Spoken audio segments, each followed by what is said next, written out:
back, boils and ghouls, to the Pick It and Flick It podcast Halloween extravaganza. I am Luke. I'm Natasha. There's always a delay with you, isn't there? Well, because I don't know if you're going to go. Why would I go? We go in order. No, I mean, that could be order too. I'm Vox. And he's tired. I'm not tired. He's crying. Listen, 2 days in a row with a Luke appearance. This is shocking. This is amping The me fans up. are going to go wild. So I'm telling you, we got into the single digits, and all of a sudden it's like, boom, one Here I after am. another. It's showing up now. And I'm glad Ready to to be go. here for 1996's Pinocchio's Revenge, a movie that I suggested because probably close to a decade ago, me and some buddies watched it because it was on Netflix, of all things. Oh, okay. And I don't remember anything of the movie except one shot of little Vernon Troyer as Pinocchio running in the street. And other than that, I don't remember anything. You know So- how this movie got suggested by you? How's that? We just talked about this the other day when we had watched Pinocchio, or not Pinocchio's Revenge, good lord, Humpty Dumpty. I got suggested Humpty Dumpty on Amazon for like $5 Sure. or something, and I was like, well, this looks terrible, might as well buy it. And then you were like, oh, if we're going to do like nursery rhyme stuff, we should do a fairy tale one too, and watch Pinocchio's Revenge. And I was like, I don't know what that is, but it sounds great. That definitely sounds like something that happened. it did happen. That's what I'm saying. And I'm glad we took the time to revisit this puppy because I didn't find myself hating it as much as I thought I would be. I was very concerned about this movie, especially after we watched Humpty. Yeah, oh yeah. If you listen a few days back, we watched The Revenge of Humpty Dumpty. And it was the curse. the curse of Humpty Dumpty. Which brings up an interesting point that a 2021 low-budget movie is infinitely worse than a 1996 low-budget movie that was shot on film, had a lot of great dolly shots, and had a plot that actually was quite neat. Yeah. It actually, everything like made sense. At first, I was just like, all right, how are they gonna pan all of this out? How is this gonna make? How is this? I don't know. So. Well, I would argue that the intro of the movie doesn't correspond with how the actual plot and the story ends, because there's a father who supposedly murdered his child and then is burying the child along with a Pinocchio doll in the woods. But after his execution, there's no like explanation on, does the son possess the doll? Was the doll possessed to begin with, and that's why he killed the son? Or Pinocchio actually killed the son and the father was blamed? So there's not a whole lot of like... or he thought like the same thing that happened. Are we just delving into the end of it? We could delve in anywhere. Spoilers, I guess. Okay. I don't think anyone cares. Yeah, so... At the end, she throws Pinocchio, but it ends up actually being her daughter that she threw. Yeah. So maybe he accidentally killed his son, thinking it was Pinocchio. And then buried Pinocchio with his son. I don't know. True. The big comparison through and through is obviously Chucky. Is the Child's Play series from the beginning with the black trench coated figure doing what appears to be some voodoo shit. The way through to, because that's what the original Child's Play was this. Is Andy crazy and doing, killing the babysitter and whatever, right. and using Chucky as kind of a scapegoat of sorts. And I really enjoyed that this movie kind of held on to that way longer than the original Child's Play did, and then by 2 and onward, it was like, hey, Chucky's an icon now, so who cares? Well, you even mentioned the Halloween, was it Halloween 4? Yeah, where Jamie Lloyd is set up as she's going to take over, but it doesn't. Halloween but does, 3, but nobody liked that, so we're not doing that shit again. Oh yeah, for sure. But the big thing with me is, for every good, B movie taking ideas from others, there's 1,000 B movies that are bad that just blatantly rip off. This one, as you mentioned, holding on to this idea throughout the whole thing, you're kind of like right up until the end, dude. You're like, what is happening? Like, please tell me the answers. Like, you became invested, and not only the plot, but the little girl who plays Zoe is a fucking actor. I was saying, gave Andy Barkley a run for his money in his acting ability as well as adorableness. There is a scene in this movie where it's kind of like a hidden camera in a therapist's office, kind of observing her, and they're kind of playing back the tape. And as Luke kind of pointed out, there's probably someone off screen like reading lines as she's performing. But the fact that she is talking to an inanimate object and acting as well as she was, holding character and still delivering the lines that we needed to deliver to take her character seriously, She's probably, what, 6 years old, 7 years old? Oh, yeah. Yeah, youngster. Just killing it. Surprising. And Absolutely surprising. The most shocking thing is we looked on IMDb, and she hasn't done anything. Which is very interesting. Who's Andy Barclay? The little boy from Child's Play. Yeah. Okay, I figured. I wasn't, Fake fan over here. But before I forget, I was looking on the IMDb trivia page, and the original title makes a lot more fucking sense. Oh, yes. Pinocchio's Revenge is dumb, and that's not what this movie is. No. It was originally called The Pinocchio Syndrome. Oh. And for some reason, TriStar changed it at the last second. Damn. It should have stayed that. Oh, that would have been Because so much Pinocchio's better. Revenge just sounds corny. Like a generic slasher. Yeah. Which I'm sure that's why they did it, just to try to sounds sell cheesy, it. But yeah. Well, because I don't know about you guys. Me personally, I kept waiting for like the Pinocchio thing to happen. Mm-hmm. Like, when does the nose grow and impale someone's eyeball and kill them or something? Yeah, you know? yeah. And that didn't happen. Well, and like I was saying, is like they had like the little girl catches a cricket, Jiminy Cricket, and like he lies, and then there's a car shadow that makes the nose look like it grew. Like just little things that takes these ideas from that original story and the things we all know from the cartoon and whatever. And the whale. And the whale. See, I didn't even. Yeah, there was a lot of like nods to the OG. Story, and David was a jackass. No. Dun, dun. I don't know. I felt like the Pinocchio, they just were reaching for. It's like that new Winnie the Pooh movie. Yeah, Blood and Honey. You know, Can't wait. They're just taking I'm like a very excited. known character, fucking slapping the name on it, and hoping that it brings some sort of. If it was like Dolly Dearest is a very similar slasher movie to this, which I'm sure neither of you have seen. No. In terms of Dolly Dearest is below this movie, and then Puppet Master is above it, is what I would say. And like this movie wasn't great, but it wasn't Dolly Dearest bad. Okay. And that because obviously in the wake of Chucky and Child's Play, it's the exact same thing that happens every time there's a big hit. Because horror movies especially are very cheap and easy to make. Oh, yeah. So anytime there's a big franchise piece or a big hit, you get a lot of imitator and copycats. Like Gremlins, after that, you had Ghoulies and Critters and all this fucking nonsense. And it's just always what happens. You'll get like a diamond in the rough. And you strike gold, they want to get as much silver out of it as they dig can. that canyon out and pick the bones clean. Well, like this, was it low budget? I feel like for being low budget, there were a lot of sets. A lot of sets, a lot of good shots. And dude, the shots. A lot of people. It wasn't just like, again, back to Humpty. It was like there was five people in the movie. They were in like maybe 2 or 3 places the entire movie. Yeah, there was 2 rooms. And that was obviously low budget, but Pinocchio's Revenge just didn't feel that way. It felt more like cinematic than that. There was actually a storyline planned out, coordinated. I can't find anything. We're not going to. This movie is rated very not just low, but sporadically across the board with low numbers. Like no one has seen it.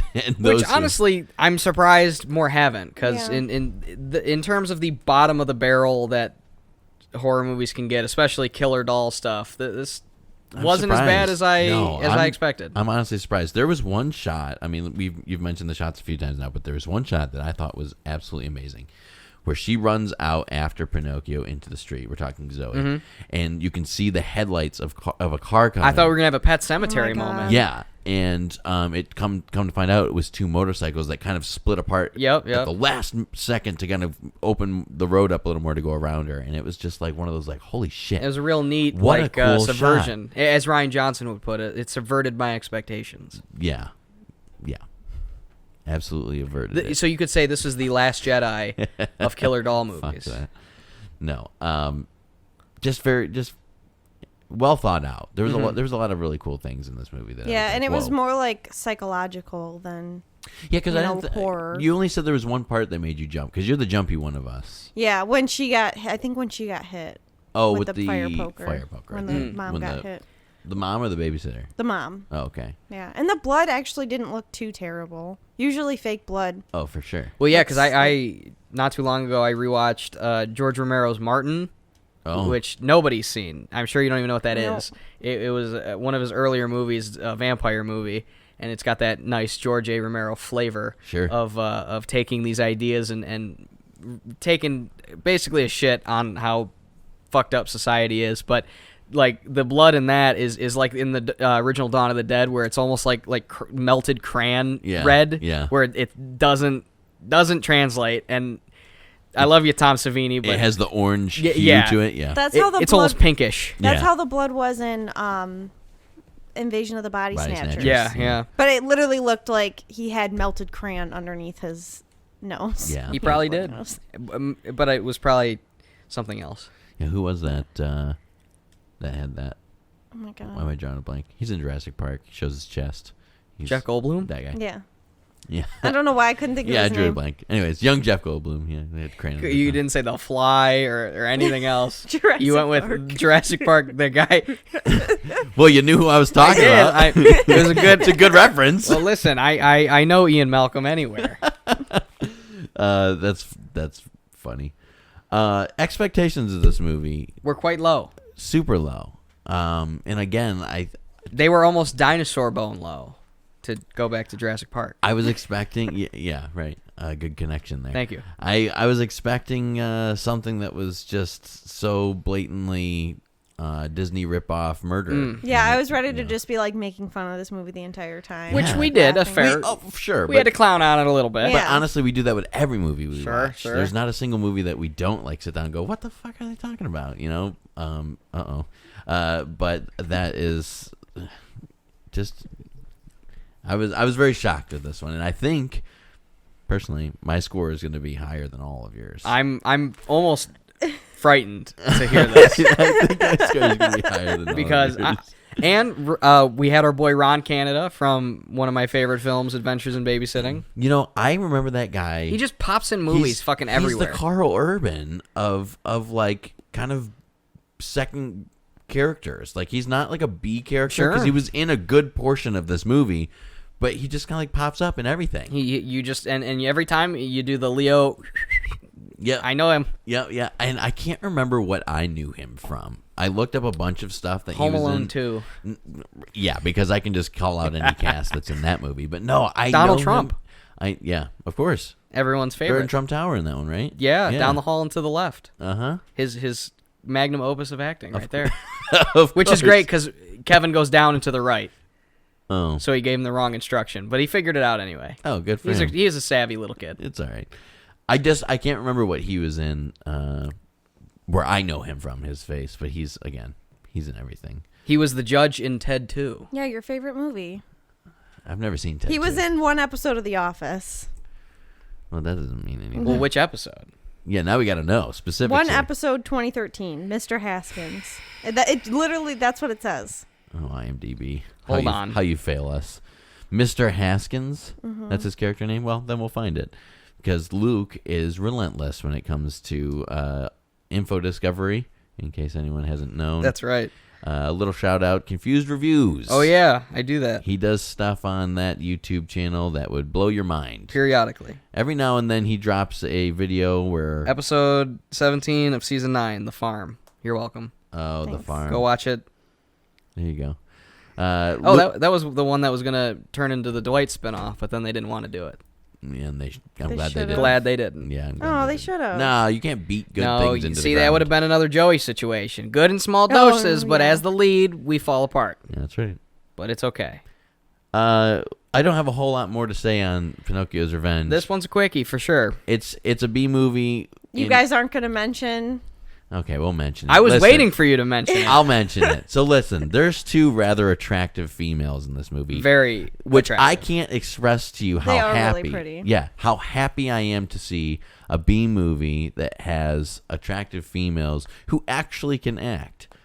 You know, the acting wasn't the best. Zoe, of course, the 7-year-old was the best out of them all, but the acting circles around everyone. Yeah, I couldn't believe it. Yeah, but the acting in the mother and the nanny weren't too bad. Now, this is the first movie I have seen probably since The Wolf of Wall Street that had full frontal nudity in it. It was quite a shock.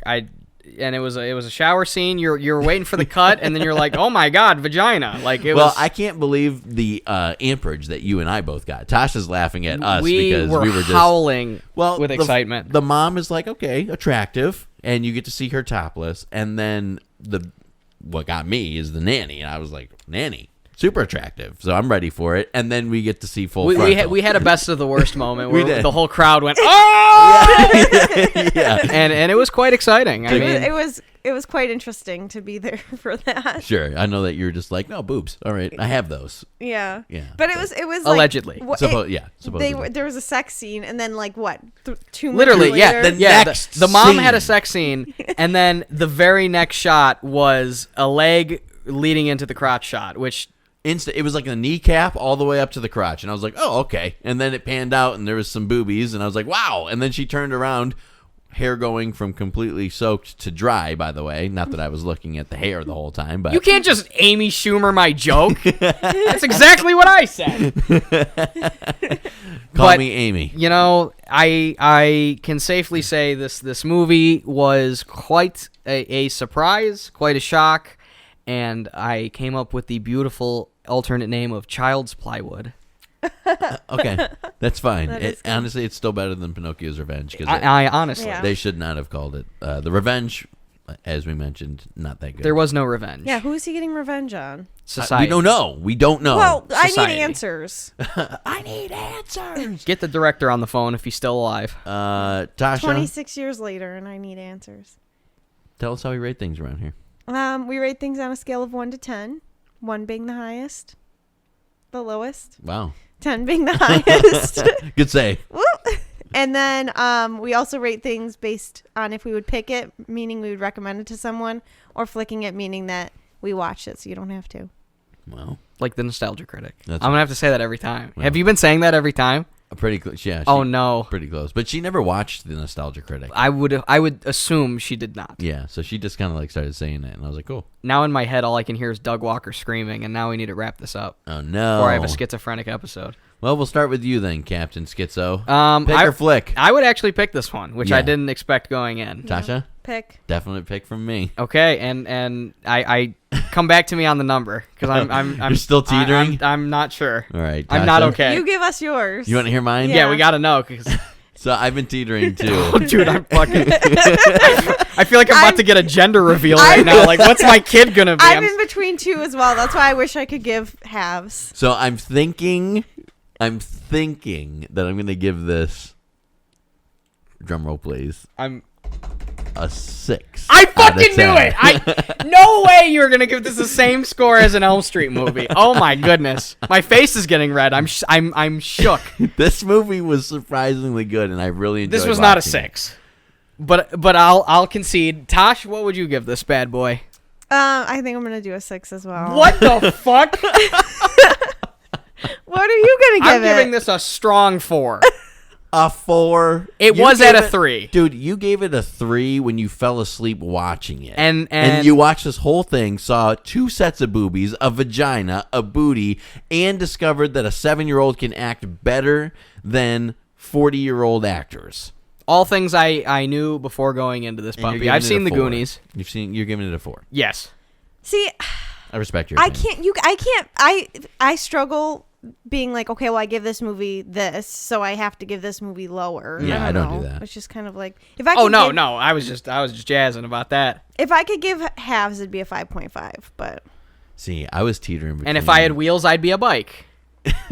I was teetering between a 6 and a 7. One of my friends the other day. Seriously. No fucking way. Yeah, dude. I lost the headphones again, 2 in a row. I enjoyed this movie. My friend the other day, we were texting, and she said, well, this wasn't the other day, but whatever. She said, I would give Time it. all rolls together now. I would give it like a 5.325 or something like that. And I was like, all right, if we're bringing out the fucking equivalent of pi, it's 3.14, homie. I know. 3.14. But if I could rate movies like that, I would. Just calm down.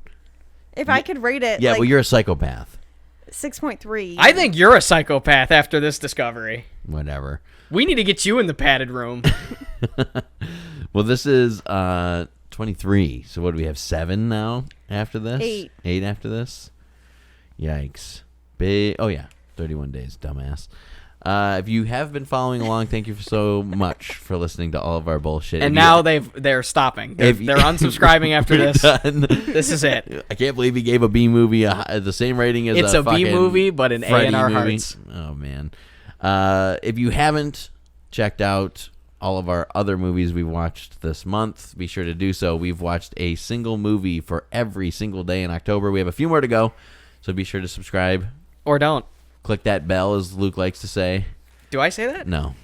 You don't promote. I don't. It's my job to promote. That's right. So here we are. That's why you're a producer. Check out Luke at youtube.com/confusedreviews. If you haven't, make sure you give him a subscribe. He does a lot better things than we do over here. We just sit here and talk and scream at each other. I mean, I do the same thing. It's just way better. There's visuals and jokes and we'd break the screen if I was on camera. And every now and then I pop in and say hi. So that's right. Tasha doesn't, but that's okay. No, it's God's will. Thank you so much for watching. We'll see you tomorrow. Bye. Peace. Oh, we didn't even mention the weird priest that was in this movie. Well, he was useless anyways. What are you gonna do?